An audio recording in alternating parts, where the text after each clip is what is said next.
Les amis, imaginez 2 secondes un Zelda 2D développé par Square Enix. Ça donne Elliot the Millennium Tales.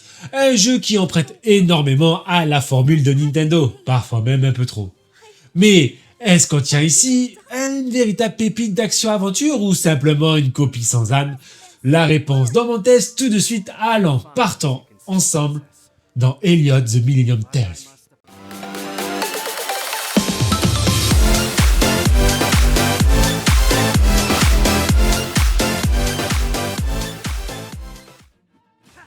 Le jeu vous met manette en main dans la peau d'Elliot, un aventurier solitaire mandaté par le roi en personne pour enquêter sur de mystérieuses ruines. Très vite, on découvre que ces ruines sont en réalité un passage vers différentes époques. Une véritable porte temporelle.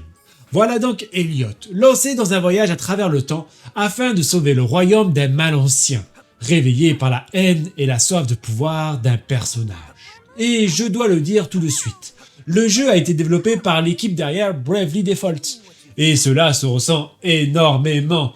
On retrouve notamment la présence de la fée qui vous accompagne tout au long de l'aventure, mais aussi certaines mécaniques narratives. Petit indice, la première fin n'est pas forcément la véritable fin du jeu. Si l'histoire reste globalement agréable à suivre, elle demeure assez convenue. Plus problématique encore, c'est la narration qui m'a finalement déçu. Malgré quelques moments épiques et plusieurs révélations intéressantes, la narration finit par lasser. La quantité de texte est énorme et les dialogues restent extrêmement statiques. Pourtant, le jeu bénéficie d'un doublage, mais celui-ci peine réellement à captiver le joueur. Très rapidement, on se surprend à vouloir passer certains dialogues pour retourner au gameplay. C'est dommage, car avec un sujet aussi intéressant que le voyage temporel, le studio aurait pu trouver une façon bien plus dynamique de raconter son histoire. Côté durée de vie, Elliot the Millennium Tales propose une aventure plutôt généreuse. Comptez environ 30 heures pour terminer l'histoire principale et voir le générique de fin. Les joueurs souhaitant accomplir les quêtes annexes, explorer les différentes époques et récupérer tous les secrets pourront facilement dépasser les 50 heures de jeu.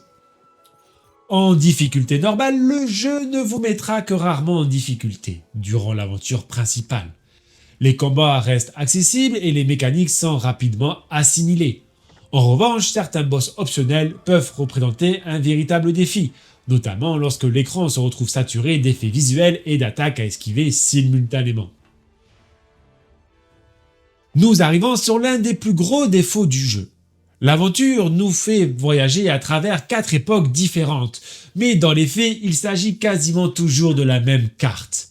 Bien sûr, certains éléments changent d'une époque à l'autre, quelques zones évoluent et certains passages deviennent accessibles, mais environ 95% du terrain reste identique. C'est particulièrement dommage pour un jeu basé sur le voyage temporel, car cela réduit fortement le sentiment de découverte et accentue la répétitivité générale de l'aventure. Un autre point noir est le doublage de la fée, qui est juste insupportable avec sa voix. Mais heureusement, une option existe dans les menus pour qu'elle s'exprime beaucoup moins. Et croyez-moi les amis, passer quelques heures à l'entendre commenter pratiquement tout et rien et tout le temps, vous ne voudrez qu'une seule chose, qu'elle arrête de parler. Donc n'hésitez pas d'aller dans les options pour désactiver son blabla inutile. Parlons un peu des annexes, et de ce côté-là, le jeu n'évite malheureusement pas les traditionnelles quêtes FedEx et les nombreux collectibles. Cependant, les récompenses obtenues restent souvent intéressantes. Certaines quêtes permettent par exemple de voir les coffres sur la carte, tandis que d'autres offrent des talismans augmentant vos statistiques. Les quêtes en elles-mêmes ne sont pas particulièrement mémorables, mais les récompenses donnent généralement une bonne raison de les accomplir. Je l'avais déjà souligné lors de ma preview, et malheureusement la version finale confirme cette impression. Le jeu manque cruellement de variété dans son bestiaire. Les ennemis rencontrés sont régulièrement des variantes des monstres déjà croisés, avec quelques changements de couleur et de pattern d'attaque. En seulement quelques heures, on a déjà l'impression d'avoir vu l'essentiel du bestiaire.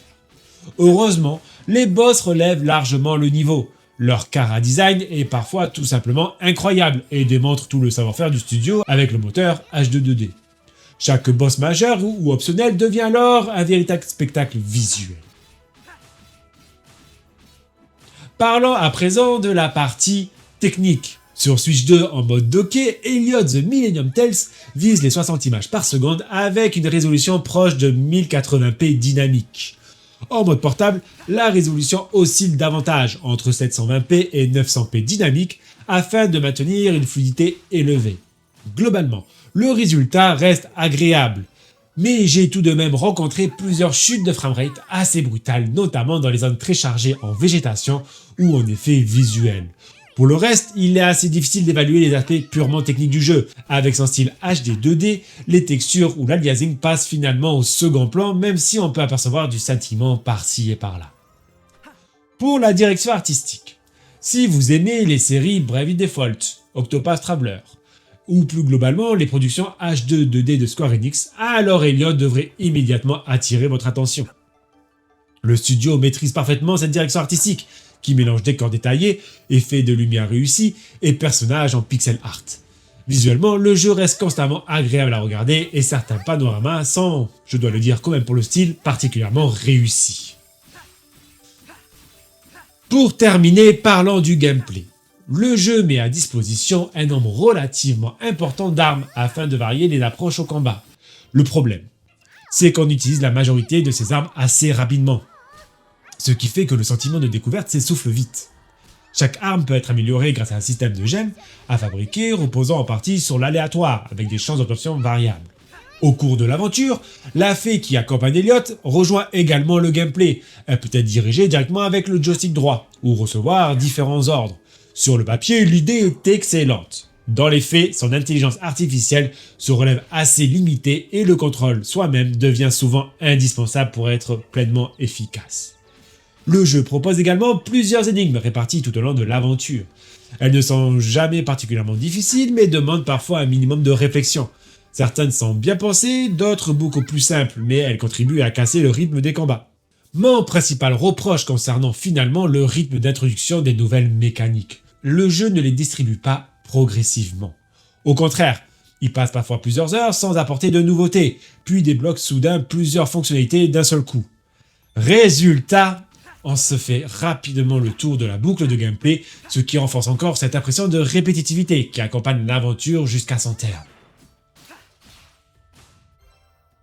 En conclusion, les amis, Elliot The Millennium Tales vous offrira à coup sûr un beau voyage. Mais probablement pas un voyage inoubliable, entre une histoire agréable à suivre mais finalement assez classique.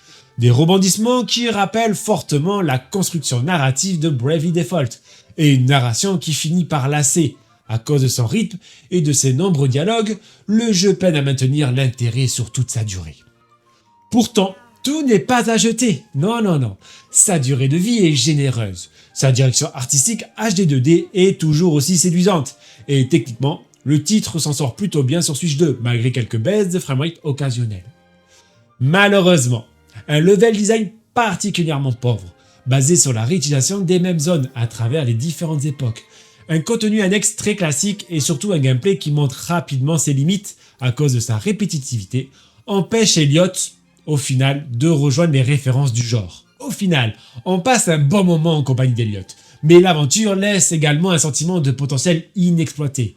Un bon jeu d'action-aventure, certes, mais qui manque de personnalité et de renouvellement pour réellement marquer les esprits.